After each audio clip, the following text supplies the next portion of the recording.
কি শিক্ষা দিলাম লক্ষ্য করুন।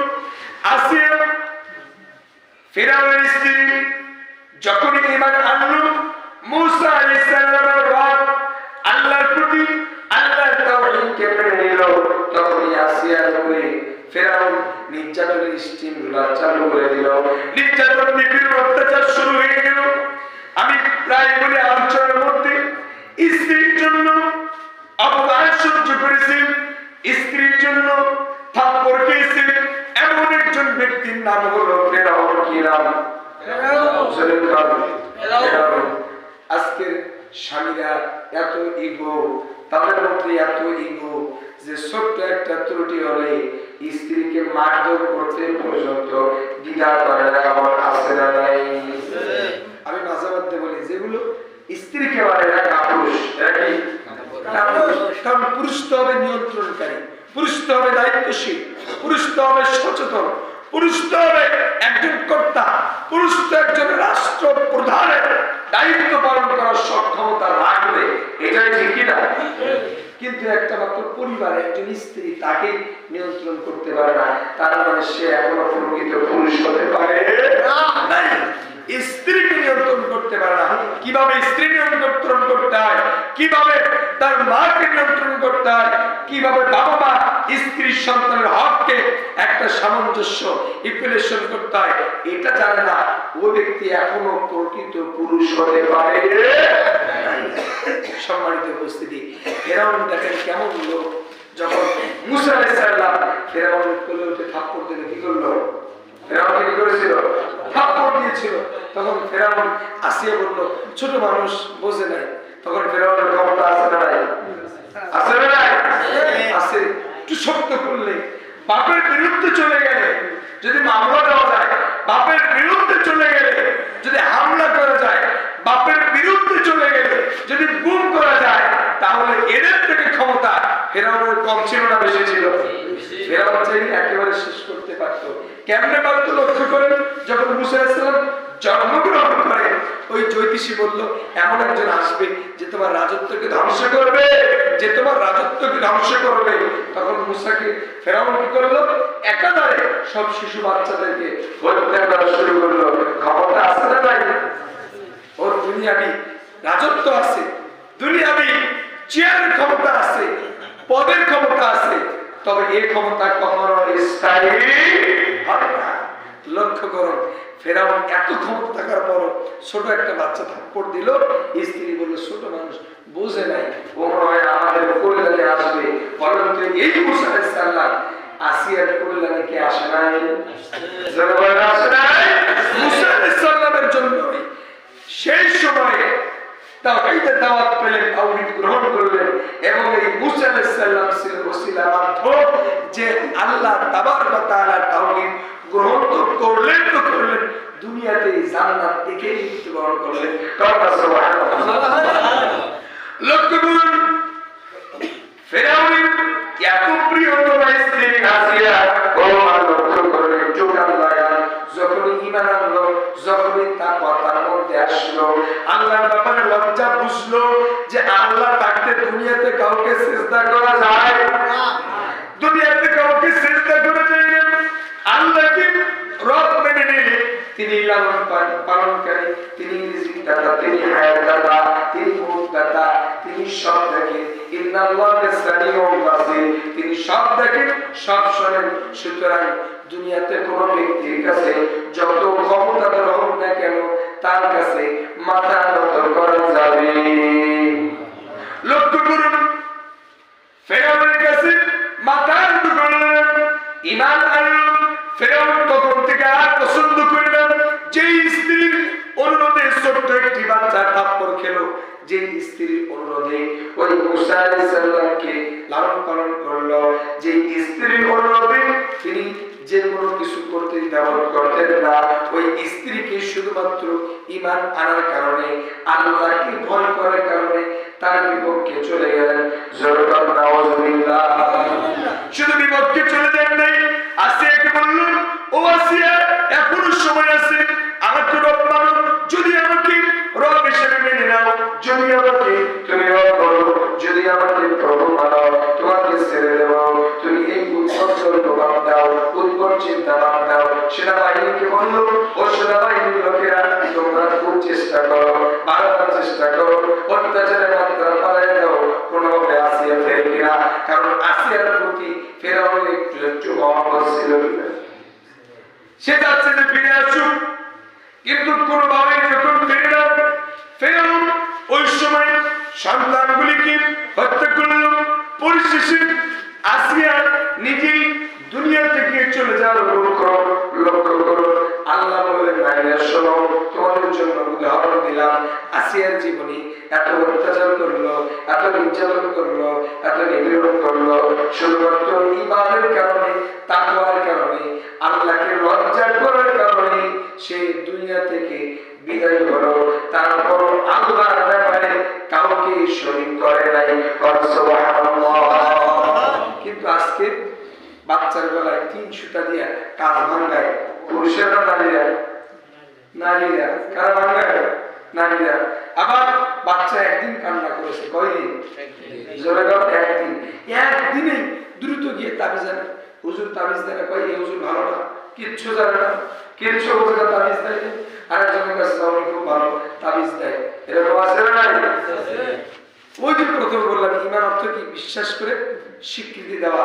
তাই ঈমান আপনার এমন এই সন্তান দিয়েছে কে? আল্লাহ। আল্লাহ সন্তান দিল। যদি আল্লাহ নিয়ে খুশি হয়, আপনার সমস্যা আছে? আপনি কি খুশি? ইব্রাহিম আলাইহিস সালামকে ইসমাঈল আলাইহিস সালামকে কুরবানি করতে বললেন। ইসমাঈল আলাইহিস সালামকে ইব্রাহিম বললেন, ইন্নী আরা ফিল মানা আন্নী আযবাহু ফানজুর মাযা তারা। ক্বালা ইয়া আবাতি ফাআল। হে সন্তান, আমি তো দেখলাম স্বপ্ন দেখে তোমাদের কুরবানি করছি, তোমার অনুমত কি একটু বলো, তোমার চিন্তা কি আমাকে বলো। তখন সন্তান বললেন, ইয়া আবাতি ফাআল মা তুমা। আল্লাহ যা বলছেন পিতা আপনি তাই করুন। ইব্রাহিম আলাইহিস সালাম ইসমাঈল আলাইহিস সালামকে সেই মিনার প্রান্তরে শোয়াইছিলেন জবাই করার জন্য। সুবহানাল্লাহ। আর এখনকার ঈমান দেখছেন, একদিন কান্না করেছে তাবিজের পিছনে ধরেছে, আছে না? একদিন কান্না করেছে, মাজারে মানত করেছে। তবে আলহামদুলিল্লাহ মাজার ভেঙে দিয়েছে মনে হয় না? আলহামদুলিল্লাহ। আমি যখন নিউজ দেখেছি যে ভাইরা কি নাম ছিল, এই উলঙ্গ ল্যাংটা যে নিজেই জানতো না যে কি বলে, কি বলছে, ভারসাম্যহীন মানুষ কেমন পাগল, এই ভারসাম্যর কাছে গিয়ে পালন করতো। যখন আমি যেমন পশ্চিম পাড়া ছিলাম, ওই দিকে অটোতে যাই, দেখি নেমে প্রাইভেট কার দিয়ে নেমে দেখি সে ওখানে গিয়ে টাকা তো দিচ্ছে সেজদা দিচ্ছে। কেমন বিবেকহীন! এজন্য আল্লাহ বলছেন যে আমি তো অধিকাংশ মানুষ দিয়ে, জিন দিয়ে জাহান্নামকে পূর্ণ করব, ওদেরকে দিয়ে লাহুম কুলুবুল লা ইয়াফকাহুনা বিহা, যাদেরকে অন্তর দিয়ে বোঝেই না কোনটা ভালো কোনটা মন্দ। ওদেরকে আমি আল্লাহ কান দিলাম, বোঝে না কোনটা ভালো কোনটা মন্দ। ওদেরকে চোখ দিলাম, দেখে না কোনটা ভালো কোনটা মন্দ। উলাইকা কাল আনআম, যারা এই পাগলের মাজারে সেজদা দিয়েছে ওরা হলো জানোয়ার। ঠিক কিনা? আল্লাহ বলছেন উলাইকা কাল আনআম, ওরা 4 পায়ে চলতো না। শুধু তাই না, বালুহুম আদল, ওর থেকেও নিকৃষ্ট। 4 পায়ে জন্তুর থেকে নিকৃষ্ট কি? এর থেকেও নিকৃষ্ট। উলাইকা হুমুল গাফিলুন, এরা কাফের।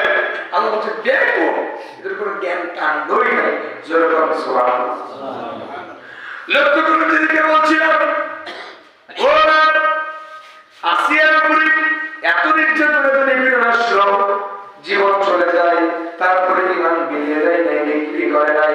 তিনি আল্লাহর কাছে দোয়া করলেন, যেটা শিক্ষণীয় বিষয়। বিপদে পড়লে দোয়া করতে হবে কার কাছে? আল্লাহ। জোরে কার কাছে? আল্লাহ। যখন ঈমান পরীক্ষা চলে আসবে তখনও অবিচল ধৈর্য ধরতে হবে।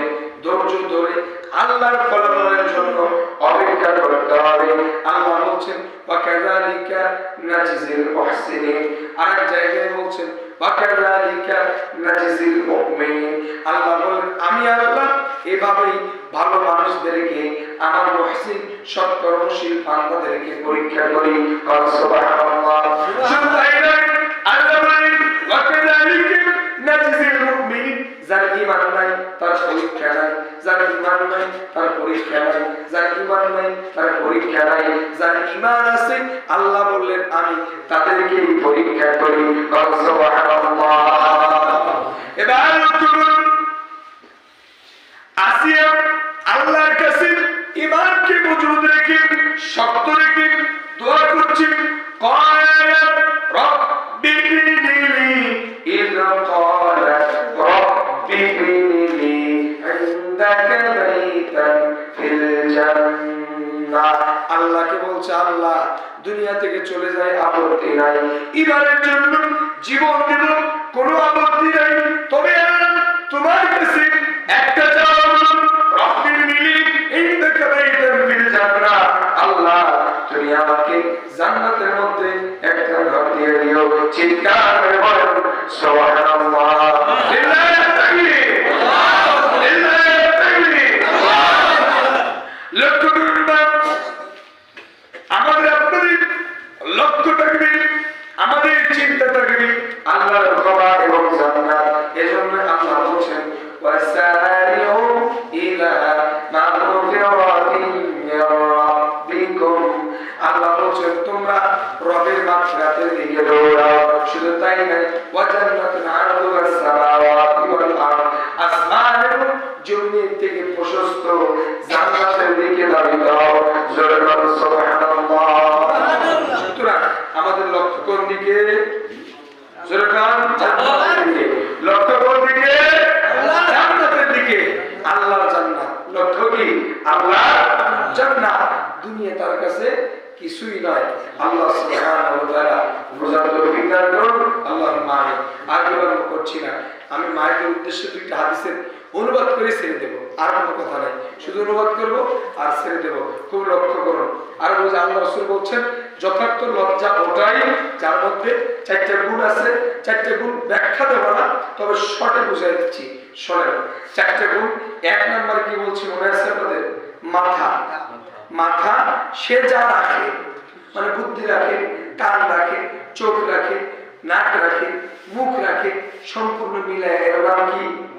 এর নাম মাথা। সুতরাং এটাকে যে হেফাজত করবে, আল্লাহ রাসূল কি বললেন? যে ব্যক্তি তার দুই চোয়ালের মধ্যবর্তী, দুই ঠোঁটের মধ্যবর্তী জায়গা এবং দুই উরুর মধ্যবর্তী জায়গা হেফাজত করবে, আল্লাহ রাসূল বলেন আপনার নামে জান্নাত, আমি রাসূল নিজে তার জন্য জান্নাতের জিম্মাদার হব। সুবহানাল্লাহ। সুতরাং এটাকে যদি হেফাজত করি জান্নাতে কি পাওয়া যাবে না? ইনশাআল্লাহ। এবং গীবত থেকে, হিংসা থেকে, বিদ্বেষ থেকে, পরনিন্দা থেকে বাঁচতে হবে। দুই নাম্বার লজ্জা করতে হবে। পেট, পেটটা রাখে। পেট কি রাখে? খাবার রাখে। খালি কি খাবার? খালি খাবার রাখে, খালি খাবার রাখে না। আমরা বলি না কথা পেটে হজম করো, বলে কি বলে না? এই ক্ষেত্রে উদাহরণ দিতে গিয়ে বলছে মেমোরি এবং পেট উভয়ের সমন্বয় কথাকে হেফাজত করা। কথাকে যারা আমার হিসেবে রেখে দিবে এরাও এটাকে হেফাজত করলো। সুবহানাল্লাহ। পেট যে খাদ্য ভক্ষণ করে এটা হালাল খেতে হবে। যে হালাল খায় তার ইবাদত আল্লাহ কবুল করেন। শুধু তাই না, হালাল ভক্ষণ করা এটাও একটা ইবাদত। সুবহানাল্লাহ। কারণ আল্লাহর ফরজ হুকুম কুলু মিম্মা ফিল আরদি হালালান তাইয়্যিবা। ঈমানদাররা দুনিয়াতে যা হালাল আছে আর তাইয়্যিব ভালো আছে এগুলো তোমরা খাও। সুবহানাল্লাহ। এবার লক্ষ্য করুন তিন নাম্বার কি বলছি? তিন নাম্বারে এটা স্মরণ রাখা, এটা মনে রাখা যে আমার একটা সময় আসবে আমি মৃত্যুবরণ করব, আমার হাড়, আমার হাড্ডি, আমার গোশত, আমার সবকিছু পচে গলে নিঃশেষ হবে। সুতরাং আমার দাম নাই, আমার কোনো দাম নাই। আমাকে দুনিয়াতে আত্ম অহংকারী হওয়া যাবে না। অহংকারী লোক নাই কত আছে? সম্পদের অহংকার, পদের অহংকার, বংশের অহংকার, শরীরের শক্তির অহংকার, কয়েকদিনের টাকার অহংকার। এরকম আছে না? কয়েকদিন টেকবে 60, 70, 80 বছর, এরপরে এগুলো আর কোনো ভ্যালু নাই। এরপর আল্লাহ রাসূল বললেন পরকালকে প্রাধান্য দিয়ে দুনিয়াকে তুচ্ছ মনে করা আল্লাহ রাসূল সাল্লাল্লাহু আলাইহি সাল্লাম বললেন সাহাবাকে, সাহাবা শোনো, কুন ফি দুনিয়া কান্নাকা গরীবুন আও আবিরু সাবিল, দুনিয়াতে এমন ভাবে তুমি বসবাস করো যে তুমি কুন ফি দুনিয়া কান্নাকা গরীব, তুমি হলো দুর্বল। তুমি কি দুর্বল? তুমি কি দুর্বল? তোমার থেকে দুর্বল কেউ নাই। দুর্বল না? হাত একবার স্ট্রোক করলে শেষ, একবার স্ট্রোক করলে শেষ, হাত পায়ে বলা নাই। আসলে নাই দুর্বল না? দুর্বল না? কোনো কিছুর কাছে আমরা শক্তিশালী। আল্লাহ বলছেন কান্নাটা করে তুমি দুর্বল মনে করো, দুর্বলের মতো থাকো। আবির সাবিল, এবং মুসাফিরের ন্যায় থাকো। মুসাফির কি? যেমন আমি এখানে আছি, আমি বাড়িতে যেতেও পারি, নাও যেতে পারি। রাস্তা আমার অনিশ্চিত, একজন মুসাফিরের দুনিয়া অনিশ্চিত। এখানে কি আজকে থাকবো, সারা থাকবো, কালকে দিন থাকবো, থাকবো না। আমি এখান থেকে দ্রুত প্রস্থান করবো, চলে যাবো। ঠিক মুসাফির যেমন দ্রুত স্থান পরিবর্তন করে বা তার স্থান পরিবর্তনশীল, তুমিও মুসাফির। তোমার এই দুনিয়ার মুসাফির খানা একসময় শেষ হয়ে যাবে। ঠিক কিনা? এই চারটা জিনিস যারা মনে রাখবে এবং গুণ যারা ধারণ করবে, আল্লাহ রাসূল বলছেন তারাই যথার্থ লজ্জা করলো আল্লাহকে। আল্লাহর ব্যাপারে তাদের মধ্যে লজ্জা আছে। সুতরাং ইস্তাহিউ, হে মানব, হে মানুষ, তোমরা আল্লাহকে লজ্জা করো। কেমন লজ্জা? যথার্থ লজ্জা। এই চারটা বিষয় মনে রাখবেন ইনশাআল্লাহ। এরপরে আসুন বিশ্বনবী বলছেন আদ-দুনিয়া মাতাউন ওয়া খায়রু মাতাউদ দুনিয়া আল-মারআতুস সালিহা। বলছি দুইটা হাদিস বলবো মায়েদের খেদমতে। লক্ষ্য করুন বিশ্বনবী বলেন সমস্ত দুনিয়ার সম্পদ উপরে নিচে, ডানে বামে, সামনে পিছনে আমরা যাই দেখি সব কিছুই সম্পদ। বিশ্বনবী বললেন সব থেকে শ্রেষ্ঠ সম্পদের নাম স্বর্ণ। স্বর্ণ, হ্যাঁ, সব থেকে শ্রেষ্ঠ সম্পদ হীরা, হোয়াইট গোল্ড। হ্যাঁ, আমাদের কাছে মনে হয়, কিন্তু বিশ্বনবী বলছেন না না, খুব লক্ষ্য করুন, একটা থিওরি তত্ত্ব শুনুন। আমার সংক্ষিপ্ত গবেষণা থেকে পেয়েছি এই স্বর্ণের দাম কেন বেশি হলো। বাংলাদেশের কোন নারী যদি স্বর্ণ না পরে, স্বর্ণের জিনিস না পরে, স্বর্ণের দাম বাড়বে না কমবে? জোরে কর। স্বর্ণ আছে নাকি? পিছনে লোক ঘুমাইছেন নাকি? তাকবীর দাম তো ডানার তলে লিল্লাহি তাকবীর, ডানার তলে লিল্লাহি তাকবীর। আল্লাহ কবুল করুন। হাত তো আল্লাহ কেন দেবে? এই হাতগুলোকে সব থেকে উচ্চতে রাখিও। জোরে কর আমিন।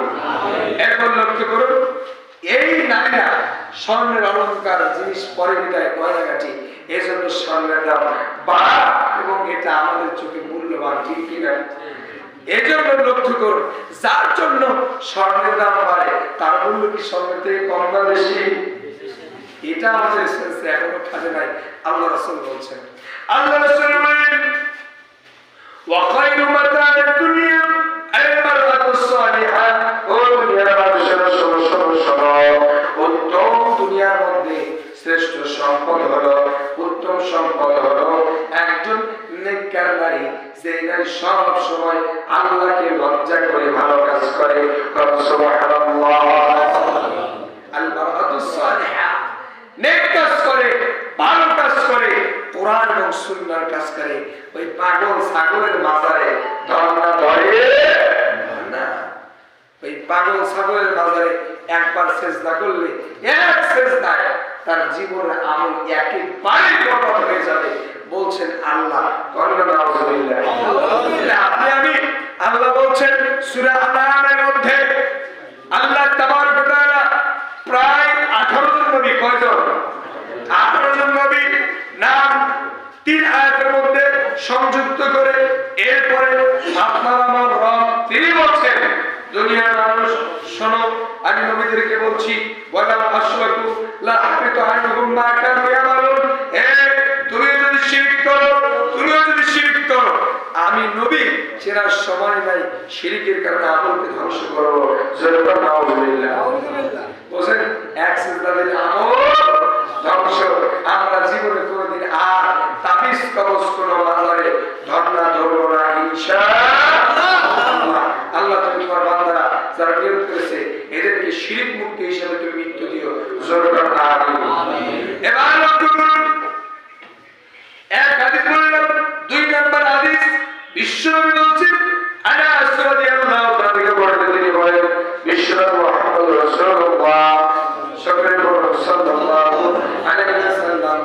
বলেন ইদা সাল্লাতু সালাত যখন কোন নারী 5 ওয়াক্ত সালাত পড়ে অসমাশারা রমজান মাসে সিয়াম পালন করে 5 ওয়াক্তের জায়গা লজ্জাস্থানে ইবাদত করে এবং স্বামীর আনুগত্য করে বিশ্বনবী বলেছেন 4টা কাজ কয়টা কাজ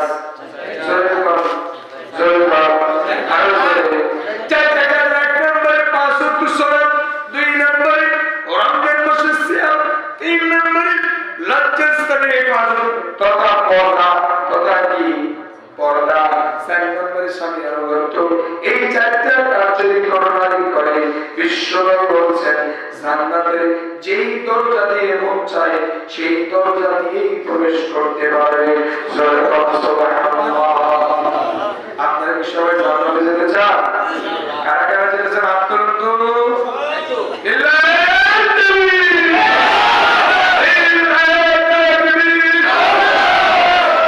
আল্লাহ আমাদের প্রত্যেককে জান্নাতের জন্য কবুল করুন। আমিন। জান্নাত যাওয়ার জন্য দলিল দরকার। ঘরে আসলে দলিল লাগে না? আপনারা বললাম যে আজকে আপনারা বলা হলো ধরেন যে আমার ইসমাইল কাকা আছে, আমার খুব শ্রদ্ধাভাজন ব্যক্তি, খুবই মহব্বত করে যেমন ঢুকলো না বাসায় আগে আছে, এটা একটা আমার অভ্যাস বলতে পারেন। চাচা মনে করেন যে আমাদের সুপার ভাইকে ওনাকে বললেন যে আমার বাড়িটা তোমাকে দিয়ে দিলাম, বলে দিল। আচ্ছা বলে তো বাড়ি কেটা হলো হলো দলিল এখনো করা দলিল করা হয় না। আমল আছে, জান্নাতে যাবে, তবে দলিল দরকার আছে না নাই? আপনারা কি বললেন জান্নাতে যাবেন বলছেন না? জান্নাতে যাবেন বলছেন না? আল্লাহ রাসূল বলেন সাদাকাতু বুরহান, দানই হলো দলিল। কথা সুবহানাল্লাহ। দলিল কি দেবে? জান্নাতে দলিল দেবে। চুপ হয়ে গেলেন। দলিল দেবেন না? জান্নাতে দলিল দেবে।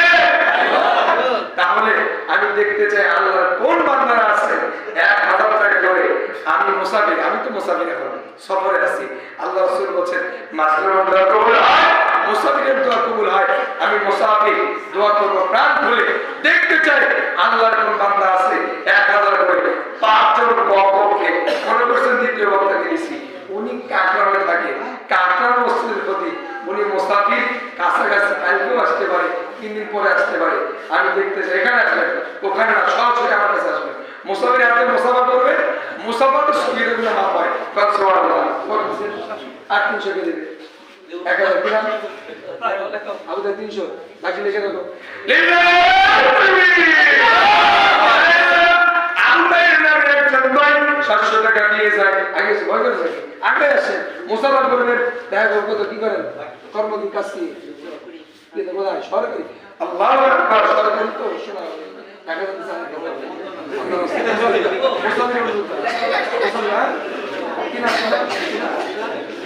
আমার পাশে কথা নাই দিন ইসলাম ভাই 1000 টাকা বাকি। আমদানি ভাই 300 টাকা বাকি, 1000 টাকা বাকি। আল্লাহ কবুল করো। আল্লাহ দিন ইসলাম 1000 বাকি। চলে যায়, চলে গেল ঘাট করো, কে যায় না গেলে ঘাট করো। মুসাফিরের মন খারাপ, মেহমানের মন খারাপ, এটা খুব খারাপ জিনিস কিনা কিনা কেরামত। আপনার কেরামত একটু দেখাইয়া আর একটু বানানো যায় বলেন মোহাম্মদ এর মোসাফার করে, এর মোসাফার বদল যোগ করে দেন।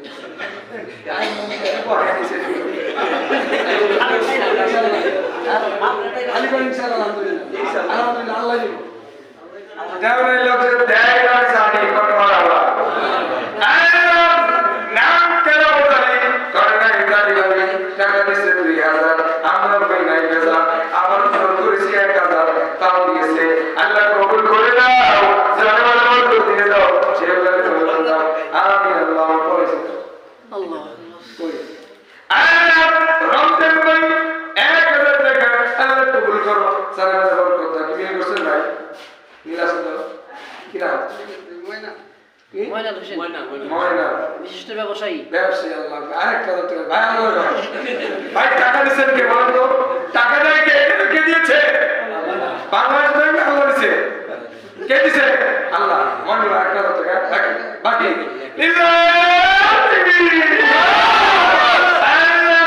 ময়না আল্লাহর বান্দা 1000 টাকা করব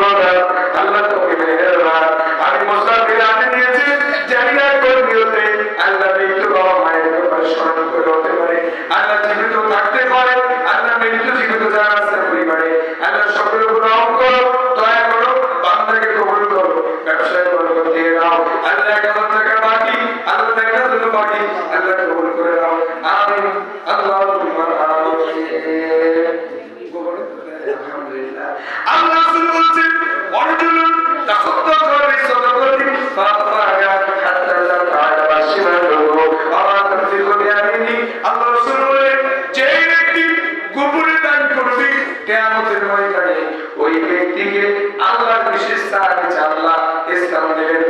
সুবহানাল্লাহ।